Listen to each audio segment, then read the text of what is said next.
Our first panelist is going to be Trevor Hughes. He's Director of Global Security for International Medical Corps.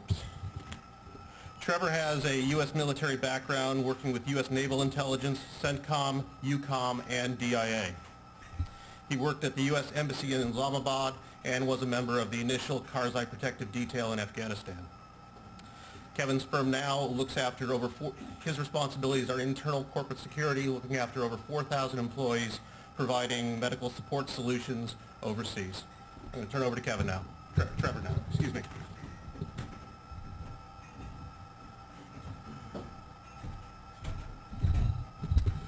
Afternoon. We'll try to make this short since we're the last thing between everybody in the cocktail party. I'd like to thank IPOA for asking me to come here today, and it's a privilege to speak to the membership. Just the next slide, please. I think I'm going to approach this with just a few facts, try to give you a brief look into my world more so than necessarily the NGO world. As you'll see, it's a very convoluted, strange spectrum of realities there. It's hard to talk about as a group, so instead of trying to get into that and define it all for you, I'm just going to try to take you through a little bit of a day in the life, but much more so just kind of the realities of humanitarian security. Just for background, IMC's been around since 1984, got our start after the Russians invaded Afghanistan, caused a huge refugee spillover into Pakistan, and we've since then worked in about 40 different countries around the world, most of which normal people don't want to go to. I think this section is going to differ from the other things we've heard this morning in that we're going to get down into the weeds a lot more than we have. We've kind of been talking about policy and strategic level policy changes and funding that need to occur. And when you get down to the NGO level, you're down a few levels from that, and you're really into the operational world. So that's where I'm going to be speaking from today. IMC is currently in about 24 countries right now operationally. Next slide, please. Just to give you a taste, this is my top 10 list of operations I'm responsible for out of the 24 countries we work in right now.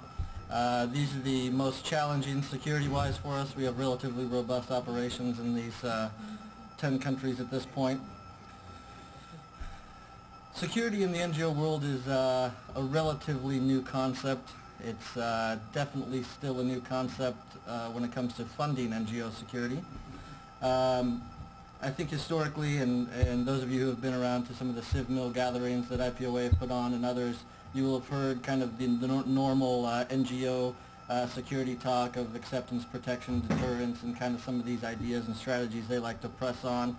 But the reality is we've kind of moved from being able to put the International Red Cross or the UN or any other kind of internationally recognized symbol of peace and or neutrality on our vehicle and think that we're okay. The world is changing massively, and the new elements who come after NGOs and others really don't care and don't take the time to find out. You're a foreigner, and a lot of times that's what it comes down to. And that is why in the NGO security world you're not going to find us building, at least in my organization's case, large compounds with huge multi-layered physical security. The exception of that is, of course, Iraq. All of our exceptions are in Iraq for the most part. In Somalia we don't do it. In Afghanistan we're able to operate without it. Central African Republic, if you've ever heard of it, don't ever go there. It is incredible. It is one of the absolutely underserved countries in the entire world. We recently, just sidebar, we opened up in the northeast, and it's kind of the corner of Darfur and Chad. We were the first international NGO to ever work there. It is ridiculous. It took us almost 13 days to get out there. We trashed vehicles, and I mean, it's just, there's no way in or out. We showed up, and we found a rate of malnutrition that staggered everyone at the UN, blew away every malnutrition rate in Darfur and other places. It's truly the backwards there. Anyway, so these are kind of what we're working with there. Central African Republic, we're doing on the shoestring. You don't hear it in the news. There's not a lot of funds for it. So that's one of those truly idealistic humanitarian ideas that you might hear about but don't exist too often in reality. Most of the time, you know, it's a business. You got to go where the money is, and you got to go where the need is, and you hope those two things match up. And you probably won't hear too many NGO type people say that, but I'll go out on the ledge there and do that. In general, depending on our context, and you're going to hear me say context quite a bit, we take a very mixed approach on high-profile and low-profile operations in the field. In Iraq, obviously, we're extremely low-profile, whereas in Lebanon, we started out extremely low-profile while the Israelis were bombing, because we were working under there and it didn't seem to really make a difference, so we made the analytical call on that. Right now, we're extremely high-profile there because the situation has changed as such where we want to identify ourselves, and we've gained enough acceptance on the ground that it's good that they know who we are, as opposed to just some foreigners driving through. I believe the ambassador brought up social currency today. That is something that is a real key in NGO security. A good security officer in the field, his job is relationships. He has his technical specialties, he has all his responsibilities and all those things that are kind of normal with the job, but in the NGO world, building and earning that currency among the population is the biggest thing, the biggest goal that you can possibly shoot for. And it's something that as foreigners we tend to spend very quickly. I think everybody who has operated internationally has experienced that. It takes a lot of time to earn social currency, and it takes a very short time to spend it, and half the time you spend it on things that you didn't realize you were spending it on. And that's pretty much how logistics get done in places where we operate, where we don't have huge amounts of logistical resources to move things around. It's the same thing in security.